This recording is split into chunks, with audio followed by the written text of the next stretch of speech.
අද කතාව පටන් ගන්න තමයි යන්නේ. පටන් ගන්න කලින් පොඩ්ඩක් මෙන්න මේ වීඩියෝ ක්ලිප් එක බලන්න.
ප්‍රතිඵල මගින් විශ්වාසය තහවුරු කළ ශ්‍රී ලංකන් ඉකෝන් ට්‍රස්ට් මේන් ලියනාරච්චි අපේ හීන වෙනුවෙන් ක්‍රියාපදයක.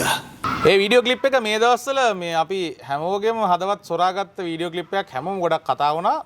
අදාළ කතානායකයා තමයි මේ මහත් එක්ක ඉන්නේ. ඒ වගේම පුංචි පුතාගේ තාත්තා ඉන්න නුවන් මහත්මයා. ඒ වගේම නාවුල ෆ්‍රී බර්ඩ්ස් පෙරපාසලේ විදුහල්පතිතුමිය මාලනී ඒකනායක මහත්මිය ඉන්නවා.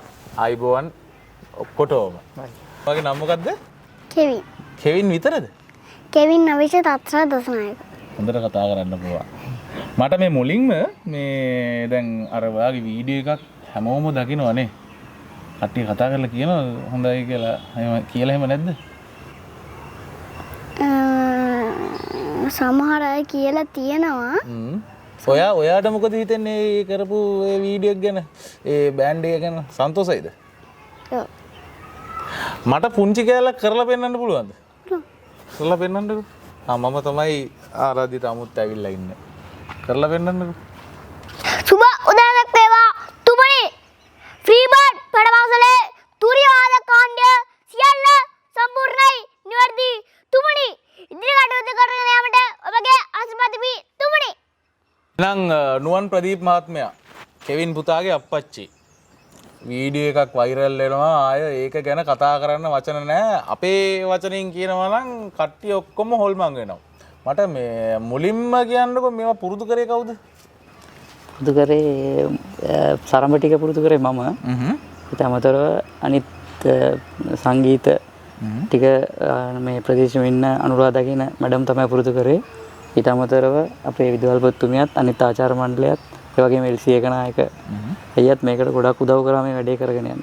ඇත්තටම මේ ඒක දකින මගේ භාෂාවෙන් කියනවා නම් ඇත්තටම ෆුල් හෝල්මන් ඈ. ඒ කියන්නේ මේක දකින කට්ටිය ඇත්තටම මේ වීඩියෝ ගැන කතා කරමු. ඒ වීඩියෝ එක අපි දකිනවා දැන් ආරාධිත අමුත්තෝනේ ඉන්නේ.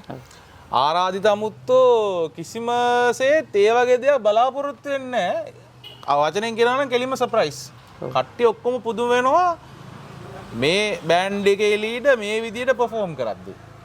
දැන් මේ කොහොමද මේ සිද්ධිය සිද්ධ වුණේ? මේක මේ පොඩක් අපිට කියන්නකෝ. මෙහෙම දෙයක් කරන්න හිතුනේ. සාමාන්‍යයෙන් කොහොම කලින් කරලා තියෙනවද? නෑ මේක පෙරපාසලේ පළවෙනිම මේ තූර්යවාදක ඛණ්ඩය. මේක අපි පටන් ගන්න ප්ලෑන් කරේ 23-24 කණ්ඩායමෙන්. හැබැයි ඒ වෙලාවේ තිබුණු ආර්ථික ප්‍රශ්නත් එක්ක අපි ඒ වෙලාවේදී අවසාන අපි කොන්සර්ට් එක වෙලාවේදී අපිට දෙමාපිය සංගමේ මුදල් වගේක් ඉතුරුලා තිබුණා. ඊට පස්සේ ඒකෙන් අපි රුපියල් 10000ක් තමයි ඉස්සෙල්ලාම බෑන්ඩ් එකට යොදවුවේ.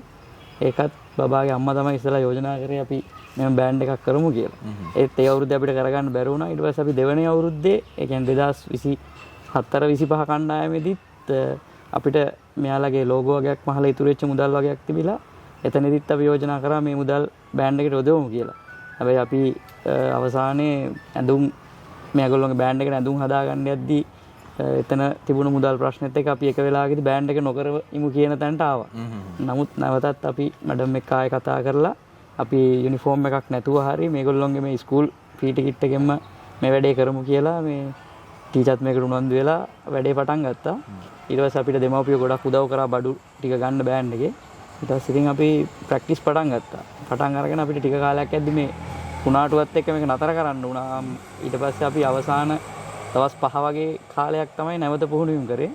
ඒකත් අපි කරේ අරංගල ප්‍රදේශයේ තියෙන අතෑරලා දාලා තිබුණු වී ගබඩාවක හෝල් එක තමයි අවසාන ප්‍රැක්ටිස් කරේ අපි. ඉතින් ඒ වෙලාවේ ඉඳන් තමයි මේක ඉතින් අවසානයේ මොහොත දක්වාම අපි දරුවෝ ගොඩක් කැපකිරීමක් කරා මේක සාර්ථක කරගන්න. අනිවාර්යෙන් ඒ කැපකිරීම ගැන කියනකොට දැන් මේ මම දකිනවා තව දෙයක් මේ මම දැක්කා මේ වචන උච්චාරණය කරන ලස්සන ඒ කියන්නේ සාමාන්‍යයෙන් අපි දන්නවා තූර්ය වාදක කණ්ඩායමක ලංකාවේ දැන් පාසල් ගත්තොත් එහෙම පාසල් වල ජනප්‍රියම පාසල් වල අපි තේරෙන විදිහට කිව්වොත් කැම්ප් යන තූර්ය වාදක කණ්ඩ ඉන්නවා. එතකොට එයාලගේ වචන කියන විදිහ අර කමාන්ඩින් කරනකොට ඒ වචන කැඩෙන විදිහ ඒ වචන බැලන්ස් කරගන්න විදිය ඒක ඒ විදිහටම කොල්ලා කරනවා. ට්‍රේනින් එක තමයි වැදගත් වෙලා තියෙන්නේ මං හිතන්නේ. මම ඉස්කෝලේ යන කාලේ ශිෂ්‍යපට කණ්ඩේ පාසල් ශිෂ්‍යපට කණ්ඩේ අවුරුදු 6ක් විතර නියෝජනය කරා. මම අවසානට 2009 වර්ෂයේ ජ්‍යෙෂ්ඨ මෙහෙයුම් නිලධාරියෙක් විදිහට මම ශිෂ්‍යපට රන්ටැබේ කඳවුරට සහභාගී වුණා. ඒ අත්දැකීමුත් තියෙනවා. ඊට අමතරව මම 2010 වෘත්තීය වශයෙන් ශ්‍රී ලංකා යුද හමුදාවේ වසර 9ක විතර සේවයක් කරලා තමයි ආවේ. ඉතින් ඒ අත්දැකීමුත් තියෙනවා. ඊට අමතරව බබා කොහොමවත් මේ පොඩි සාමාන්‍ය අවුරුදු 2 ඉඳන් වගේ හොඳට පැහැදිලිව කතා කරනවා. ඉතින් අපි මොන්ටිසෝරියට බාර දෙද්දී බබාට අවුරුදු 2මාරයි. 2මාරයි. ඉතින් ඒත් එක්ක යාගේ කොහොමත් අර වචන උච්චාරණය සහ ඒ කතා කිරීමේ හැකියාව ටිකක් වැඩි. ඉතින් ඒකත් අපිට ප්‍රයෝජනයක් වුණා මේ වැඩේ කරගෙන යන්න. දැන් මේවා කියලා දෙනකොට කියපු හැටි හරියට ඔක්කොම ඔළුවට දාගෙන වැඩේ ප්‍රැක්ටිස් කරන්න අමාරුනේ නැද්ද? මෙයාගේ තියෙන ප්‍රශ්නේ තමයි මෙයා කවදාවත් මේ අපි ඉස්සරහේ වැඩේ කරන්නේ නැහැ. ඒ කියන්නේ අපි දැන් ග්‍රවුන්ඩ් එකට ඇවිල්ලා වුණත් කරත් මේ අනිත් ළමයි ප්‍රැක්ටිස් කරත් මෙයා කරන්නේ වෙන දෙයක්. එක්ක බේස් එක ගන්නවා, එක්ක ටීචර්ගෙන් අහනවා මම බේස් එක ගන්න තියලා, එක්ක සයිඩ් ඩ්‍රම් ගන්න තියලා අහනවා. ඊට පස්සේ මම බැඩින්ටන් ටීචර් කිව්වා මට ස්ටික් එක දෙන්න මම ගෙදර අරන් ගිහලා මේ පුරුදු කරන්නම් කියලා. ඊට පස්සේ ටික දවසක් මම ගෙදර ඉඳන් පුරුදු කරද්දී ටික සමහර තැන්වලදී අමාරු තැන් තිබුණා. නමුත් එයාගේ සහජ කුසලතාවය එයාගේ ඇතුළේ තිබුණු නිසාම හිතනවා මට මේක මේ වැඩේ සාර්ථක කරගන්න පුළුවන් වුණා. බයක් කියලා එකක් නම් ආයේ ගෑවිලාවත් නෑ මූණෙවත්. ආයේ ඒක කියන්න ඕනේ ආයේ කෙලින්ම කොල්ලා හොඳ එඩිටරයි. දැන් එතකොට ඒ වීඩියෝ එක Facebook එකේ එහෙම ආයේ කෙලින්ම ප්‍රසිද්ධ වෙනවා, වෛරල් වෙනවා. ආයේ කියන්න වචන නෑ. හැමතැනම කට්ටිය බලනවා. එතකොට හැමතැනම මේ ගැන කතා වෙනවා. ගොඩක්ම මම දැක්කා කියලා තියෙනවා මෙයාලගේ උච්චාරණේ මරු කියලා දාලා තියෙනවා. ඒ කියන්නේ ඒ තරම් මිනිස්සුන්ට ආස හිතෙන සා ඒ සම්බන්ධයෙන් දැනුම තියෙන කට්ටිය කතා කරනවා හරියට වචන කැඩෙනවා කියලා. ප්‍රතිචාර ඔයාලට ලැබිච්චව කොහොමද? ගොඩක් කට්ටිය අපිටත් කතා කරා ඒ වගේ මම ওই ගොඩක් වීඩියෝස් වල කමෙන්ට්ස් ගොඩක් ඒවා මම කියෙව්වා. ඒ ගොඩක් කමෙන්ට්ස් කරලා තියෙන්නේ ඒ සම්බන්ධව දැනුමක් තියන අය. කියන්නේ ආමියගේ පොලිසිය වගේම ශිෂ්‍ය බට කණ්ඩායම් වල හිටපු පරණ සමාජිකයෝ. ඉතින් ඒගොල්ලොන්ටත් ඒ කාලේ මතක් වුණා කියලා ඒගොල්ලෝ ගොඩක් කට්ටිය කමෙන්ට්ස් කරලා තිබුණා. ඇත්තටම සතුටුයි මේ වගේ දෙයක් කරන්න ලැබිච්ච. ඇත්තටම මමත් බලද්දි මටත් මගේ පොඩි කාලේ මතක් වුණා. අපිත් ඉස්කෝලේ යන කාලේ මේක මේ විදිහට දකිනකොට අපිත් ඒ කාලේ කොහොමයි නේද කියලා. මොකද මටත් ඒ අත්දැකීම් තියෙන හින්දා මමත් ඒ කාලෙට ගියා. දැන් මේ අනාගතයට මේ පැත්තේ යවන්න වගේ අදහසක් තියෙනවද? ඒක දැන් අපි දැක්කම කියන්නේ බෑන්ඩ් එක අනාගතයේදී ඇත්තටම අපි පාසල් පැත්තෙන් ගත්තොත් හොඳ සාජන් කෙනෙක් වෙයි කියලා එහෙම අයිඩියා එකක් තියෙනවා. හොඳ බෑන්ඩ් සාජන් කෙනෙක් වෙන්න පුළුවන්, හොඳ කමාන්ඩින් කරන්න පුළුවන්. අපි දන්නවා කමාන්ඩින් වලට වෙනම ලකුණු හම්බෙලා වෙනම අවෝඩ්ස් හම්බ වෙනවානේ කැම්ප් ගියපුවම. කොල්ලා ඒව යයිද? ඒක යාට බාර කරන්න එයාට බල කරන්නේ නෑ කිසිම දෙයකට බල කරන්න ඒක යාට අවස්ථාව තියෙනවා. හැබැයි ඉතින් මම දකින විදිහට සාමාන්‍ය කමාන්ඩින් කියන එක සුවිශේෂී දෙයක්. කියන්නේ අපි බෑන්ඩ් එක වුණත් ගත්තත් ප්ලටුන් එක ගත්තත් 24 දෙනෙන් එක්කෙනෙකුට විතරයි සාජන් වෙන්න පුළුවන්. ඒ හැකියාව අනදීමත් එක්ක තමයි ඇවිල්ලා තියෙන්නේ. ඉතින් මම හිතනවා එයාට අවස්ථාවක් හම්බුනොත් එයා ඉදිරියට ඒක සාර්ථක කරන් යයි කියලා. ඉස්සරහට දැන් මේ වැඩේ බල කරලා නෙවෙයි ආසාවෙන් මෙයා කරන්නේ. ආසාවෙන් කරේ. ආසාවෙන් කරන්නේ. එතකොට ඉස්සරහට එයා ආසාවෙන් ගියොත් යන ගමන එයායි. එයායි. ඒකට අපිට දෙන්න පුළුවන් පිටිපස්සෙන් ඉඳන් කරන්න පුළුවන් උදව්වක් අපි කරනවා. දැන් කෙවින් පුතා මේ අපි දැකපු දෙයට වඩා තව දක්ෂතාවයන් තියෙනවා කවිත් කියන්න පුළුවන් නේ. ඔව් එයාගේ මේ තනි අයිටම් එකට මොන්ටිසෝරියේදී කරේ සලුපාලිය. ඒකෙත් එයා කවියක් කියනකුත් කියයිද? පුළුවන්. ඔයාම කියන්න බෑ.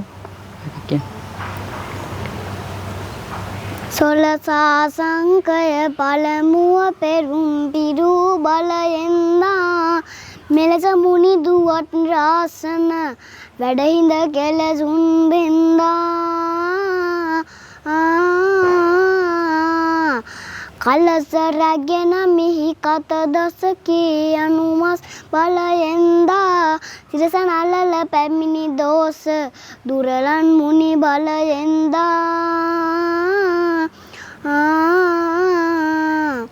හිස මුව තුල බෙල්ල දෙවුර දෑතෙහි දසඟිලියගිනේ ළමද උදර නාභි කටිය දෙව්කුල දෙකලව දෙතනේ කෙන්න බොලට දෙපිටි පතුල දසැඟිලි දසනියාගිනේ සුසු මුනින් දුවන්නු හසයෙන් පිරිපත දුර හරිනේ ඔහොම මං කතාව මේ හැරෙනවා විදුහල්පතිතුමිය පැත්තට. විදුහල්පතිතුමිය ඉස්සෙල්ලාම මට කියන්නේ මොකද හිතෙන්නේ? ඇත්තටම සතුටුයි.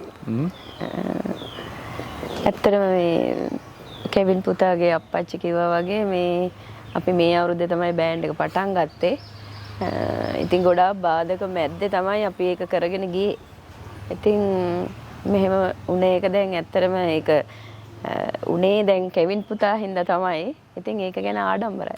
දැන් ඔය දැන් මේක මං හිතන්නේ කොන්සර්ට් එක EN කොන්සර්ට් එකේ. ඒතකොට කොන්සර්ට් එක තියෙනකොටවත් කොන්සර්ට් එකට වැඩ ප්ලෑන් කරනකොටවත් සහ මේ කොන්සර්ට් එක තියෙන දවසේ මේ සිදුවීම් වෙනකොටවත් ජීවිතේට මේ වගේ මුළු ලංකාවෙම මේ පුංචි පුතා හින්දා මේ මොන්ටිසෝරිය මෙහෙම හැමෝම දැනගනී කියලා හිතුවද?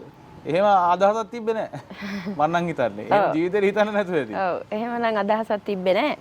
ඒ වුණාට දැන් ප්‍රැක්ටිස් කරද්දී ඇත්තටම පුතා ගොඩක් දක්ෂයි. ඉතින් එයා හොඳට ඒක කරා. ඉතින් ඇත්තටම මේ අප්පච්චි මල්ලි තමයි ඒක ප්‍රැක්ටිස් කරේ. ඉතින් ඇත්තටම මේ එයා කමාන්ඩින් කරනකොට ඒ දේවල් කරනකොට මේ අපි හිතුවා ඉතින් මෙයාට පුදුම දක්ෂතාවයක් තියෙනවා. ඉතින් ඒක හොඳයි. ඇත්තට මොන්ටිසෝරියට බාර දෙද්දී අවුරුදු 2.5යි. 2.5 ඉඳලා දැන් අවුරුදු 3ක් දැන් අපේ මොන්ටිසෝරියට එනවා. ඉතින් දැන් මේ අවුරුද්දේ තමයි මේ බෑන්ඩ් එක පටන් ගත්තේ. දක්ෂතාවයේ තියෙනවා. දක්ෂතාවයින්ද දවසක මේ පුංචි පුතා හොඳ තැනක ඉඳී කියලා හිතුවට එකපාරටම මේ අවුරුද්දේ පටන් ගත්ත ගමන් මෙහෙම දෙයක් වෙයි කියලා හිතුවේ නැහැ. මේ ඇත්තටම මේ කෙවින් පුතා එක දෙයකට නෙමෙයි දක්ෂ. හැම දෙයකටම දක්ෂයි. ඕන එකට බය නැතුව ඉදිරිපත් වෙනවා. ඔව්. ඉදිරිපත් වීම තියෙනවා. දැන් අපේ මේ අවුරුදු දෙකේම පිළිගැනීමේ කතාව කරෙත් පුතා. ඒ තරම් දැන් මම මොකක් හරි ලියලා දුන්නාම ඊට වැඩිය දෙයක් කියන්න යාට පුළුවන්. එහෙම දේවල් තියෙනවා. ඒ කියන්නේ දින වැඩේට තව මොනවද ඇඩ් කරලා ඒක රස කරන්න පුළුවන්. ඒක නිර්මාණශීලීත්වයේ තියෙනවා හොඳට. තියෙනවා. ඒ කියන්නේ විෂය දැනුම වගේම බාහිර දේවල් වලට ඕන දෙයකට දක්ෂයි. අනිවාර්යෙන් මේ පුංචි දරුවෝ ගේ දක්ෂතාවය ඉස්සෙල්ලාම තේරෙන්නේ දෙමව්පියන්ට සහ ඉස්සෙල්ලාම විශේෂයෙන් දෙමව්පියන්ට සහ පෙරපාසල් ගුරු බෞතුන්ට. මේ දරුවා කොයි පාරද යන්නේ කියලා එයාලට දැනෙනවා. එතකොට එහෙම බලපුවම ඔබතුමීගේ වචන වලින් මට තේරෙන්නේ දින වැඩේ තව ටිකක් නිර්මාණශීලීව කරගන්න එයාට අයිඩියාස් තියෙනවා කියන්නේ එයා අපි මේ කියන එක දැන් එයාට තේරෙන්නේ නැහැ. ඒ වුණාට අපිට තේරෙනවා මෙයාට හොඳ ගමනක් යන්න පුළුවන් කියලා. එතකොට පුතාගේ අප්පච්චි නුවන් මට කියන්න මේ පුතාගේ තවත් දක්ෂතා තියෙනවා නේද? එයා දැන් ගොඩක් ක්‍රිකට් වලට ආසයි. ක්‍රිකට් ගහන්නත් මේ වෙනකොටත් ඇකඩමි එකත් එයා දැනට ප්‍රැක්ටිස් කරනවා. ඊට අමතරව නර්තනයේ පැත්තටත් එයාගේ ලොකු උනන්දුවක් සහ කැපවීමක් තියෙනවා. ඒ වගේම ගායනය සාමාන්‍යයෙන් බය නැතුව ඕන එකට අඩිය දෙනවා. ඉදිරිපත් වෙනවා. රයිට් ඒක තමයි තියෙන්න ඕනේ.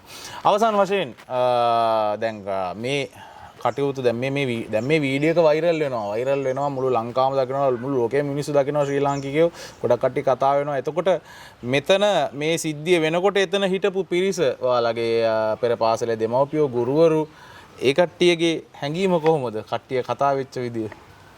ගොඩක් අය ඇත්තටම සතුටින් තමයි මේක කරේ. හිතුවේ නැති දෙයක්. ඊටත් වැඩිය පුතා වගේම අනිත් ප්ලේ කරපු ඒ කියන්නේ ඉන්ස්ට්‍රුමන්ට් ප්ලේ කරපු ඒ ළමයි ටිකත් මතක් කරන්න ඕනේ. ඩ්‍රිල්ස් ටික හරියට කරනවා, ප්ලේ කරනවා. ඒ කියන්නේ ඒ වගේ ඒ වයසේ ඔක්කොම ඔයාද ඩ්‍රිල් ටික ඔක්කොම ප්‍රැක්ටිස් කරේ. ඉතින් අපි සමහර තැන්වල සරල කරලා ඒගොල්ලොන්ට ඒක අර ඒ ළමයින්ට ඒක ග්‍රහණය කරගන්න බැරි නම් අපි කොච්චර මහන්සි වුණත් ඒකේ ප්‍රතිඵලයක් නැති වෙනවා. නමුත් දක්ෂ ඒ ළමයිනුත් දක්ෂයි. මොකද අපි කියලා දෙන දේ වරකින් හෝ දෙවරකින් එයාට මතක හිටිනවා කියන්නේ ඒ වගේ ටිකක් අර ටැලන්ට් එකක් තියෙන ළමයින්ට තමයි ඒක කරන්න ඕනේ. ඒ දරුවෝ ටිකත් ඇත්තම ආදරෙන් මතක් කරනවා මේ වීඩියෝ එක වෛරල් වෙන්න ඒගොල්ලොත් ලොකු ශක්තියක් වුණා. ඉතින් අපි ඒ වෙලාවේදී ඉතින් හිටපු හැමෝටම ඒක ලොකු ආඩම්බරයක්. මොකද අපේ මොන්ටිසෝරි අපේ ළමයි ඉතින් මේ වගේ තැනකට යනවා කියන්නේ වෛරල් වෙනවා කියන්නේ ලොකු ආඩම්බරයක් අපිට. දරුවෝ ගැන අනිවාර්යෙන් ආඩම්බර වෙන්න ඕනේ. අවසන් වශයෙන් මොනවද කියන්න තියෙන්නේ? ස්තුති කරන්න එහෙම කට්ටිය ඉන්නවද?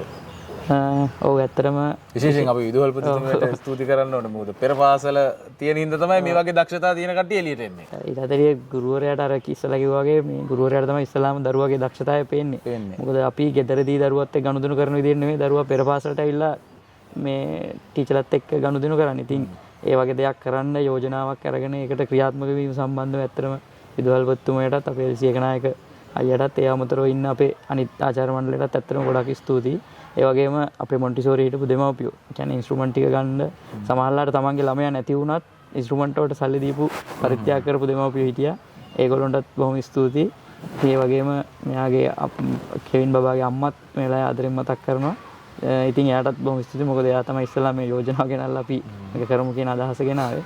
ඊට අමතරව අපේ හිරෝෂිමා නංගි මොකද එයා සමහර වෙලාවට අපි මේක නතර කරමු කියන තැනදී ආයෙ කතා කරලා නෑ අයියා ටීචර් කතා කරන්නේ මේක අපි කොහොම හරි කරමු කියන තැන හිටියා. ඉතින් එයාටත් ගොඩාක් ස්තුතියි. ඊට අමතරව අපේ අනුරාධ අක්කා මේකේ මියුසික් වලට සහයෝගය දක්වපු ඒ වගේම සියලුම දෙනාට කියන්නේ අපේ ග්‍රවුන්ඩ් එක දීපු ඒ අවශ්‍ය කරන අනිත් පහසුකම් ටික සපයපු සියලු දෙනාට මම මේ අවස්ථාවක් කරගන්න ස්තුතියි. අපිත් හරි ආඩම්බර වෙනවා. ලංකාවේ මේ දක්ෂයෝ ගොඩක් ඉන්නවා. අපි දැන් අවුරුදු 8ක් විතර තිස්සේ ලංකාවේ දක්ෂයෝ ගොඩාක් ගැන කතා කරලා තියෙනවා. ඒ අතරතුරේ පුංචි දක්ෂයෝ ගොඩාක් ගැන කතා කරලා තියෙනවා. අද මේ දක්ෂයා ගැන කතා කරනකොට අපි සෑහෙන ආඩම්බරකින් කතා කරන්නේ. අපේ පුංචි කාලේට අපේ පාසල් කාලේට අරන් ගිහපු කෙනෙක් මෙයා. එහෙම මට මං අනිවාර්යෙන් ඒක කියනවා. ඉතින් අපි ප්‍රාර්ථනා කරන්නේ කොල්ලට හොඳට උගන්වන්න ඕනේ. එයා යන මාත් එකේ එයා දවසක යයි. අපිත් ඒක දන්නවා. මොකද ඒ වගේ ෆෝවර්ඩ් වෙන්න ඉස්සරහට එන්න හැම වැඩකටම බය නැතුව එන්න දක්ෂතාවය තියෙනවා කියන්නේ අනාගතයේ සුපැහැදිලි. ඉතින් අපි බොහොමත්ම ස්තුතිවන්ත වෙනවා පුංචි පුතා ගැන අපිට රටට කියන්න කවුද මෙයා කොහොමද මොකද වෙන්නේ කියලා කතා කරන්න අපිට අවස්ථාවක් දුන්නට විදුහල්පතිතුමයටත් නුවන් මහත්මයා ඔබටත්. ඉතින් බොහොමත්ම ස්තුතිවන්ත වෙනවා. අයිබෝවන්. අපි විශේෂ දේවල් අරන් එන්නේ අද කතා කරේ ලෝකෙම මේ දවස්වල ලංකාවේ හැමෝම කතා වෙන බලන වීඩියෝ එකේ හිටපු ඒ පුංචි දක්ෂයත් එක්ක විශේෂ දෙයක් තියෙනවා නම් අපිට කියන්න අපි කැමතියි මුළු ලෝකෙට මේ දේවල් පෙන්වන්න. ඒ වගේම නිලමේ channel එක subscribe කරන්නත් අමතක කරන්න එපා. අපි ගිහින් එන්නම්. හැමෝටම ජය.